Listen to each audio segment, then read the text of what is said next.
Hello and welcome to Crosstalk. I'm Peter Lavelle. China's maneuvering. How are China's fortunes faring during the global financial crisis, the Eurozone fiasco, political uncertainty in the U.S., and the Arab Spring? Is China a net gainer as the world undergoes massive economic and geopolitical shifts? And as the world changes, will China take on a greater leadership role?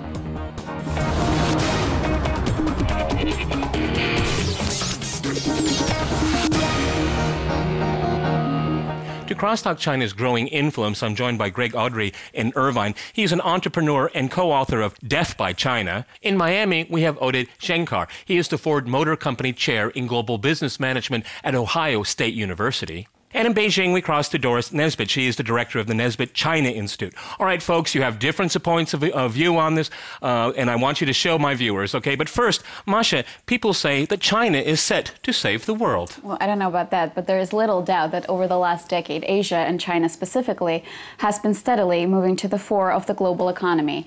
And in the wake of the 2008 credit crunch, which shattered the Western financial parthenon and triggered Europe's own sovereign debt crisis, experts say China's role and power in global affairs is more palpable than ever. Growing economic might is reflected in recent talk over Beijing's capacity to contribute to the Eurozone's bailout fund. The decision has not been finalized, but European leaders and the IMF have all welcomed the prospect of an investment which could range between $50 and $100 billion. I believe a proper resolution for European debt is very important for stability of finance, trade and economy. If China does inject cash into the Eurozone, it would mark an unprecedented shift in global power dynamics and make China a financial power on par with the US. But this wouldn't be the first time that the two countries jousted. For a while now, the US has laid claims that China is undervaluing its currency. They continue to try to game the system to their advantage and our disadvantage. So I think it's appropriate and fitting and timely for us to be standing up and saying, you know, this is not acceptable. Ultimately, however, saving the Eurozone and the US is in China's own economic interests. Meanwhile, economists are already warning of contagion threat if the crisis unravels, and some have pointed to the country's slowed growth as a sign of a spillover effect, concerns that Beijing has dismissed. Our overall evaluation is that in the past 3 quarters, it is safe to say that the national economy is generally on the right track and is benefiting from our macro control policies. On the domestic front, China has been further tightening the screws on internet freedom. Whether it's a sign of its internal vulnerability amid worldwide popular uprisings is unclear.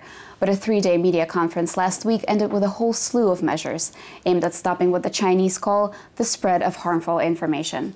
But irrespective, it seems like China is going to go its way. Well, let's talk about which way it's going to go.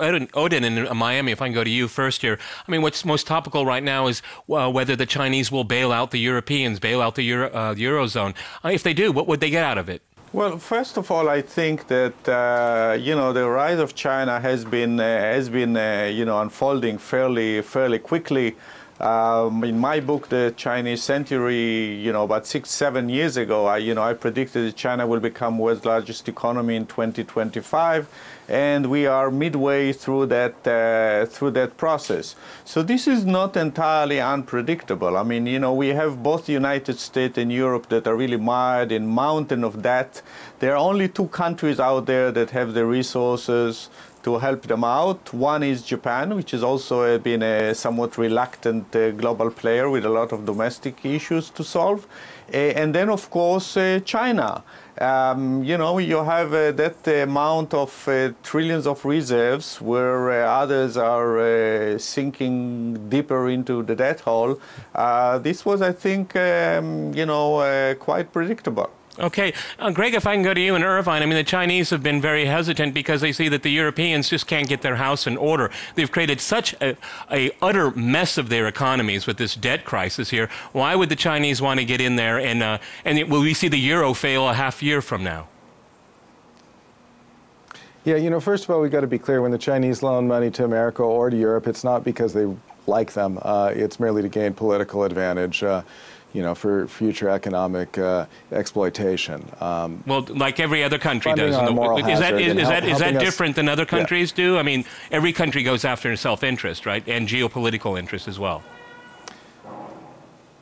nowhere near as cunning and strategic as China does. And we've got to be clear that funding our moral hazard and keeping us behaving badly either in Europe or the United States is not in China's long-term best interest either. It's only China wanting to see the West continue to harm itself. Doris, you wanted to jump in there? Go right ahead. Well, yes, I was just going to say, who sets the measure? I mean, who decides what's good and bad behavior?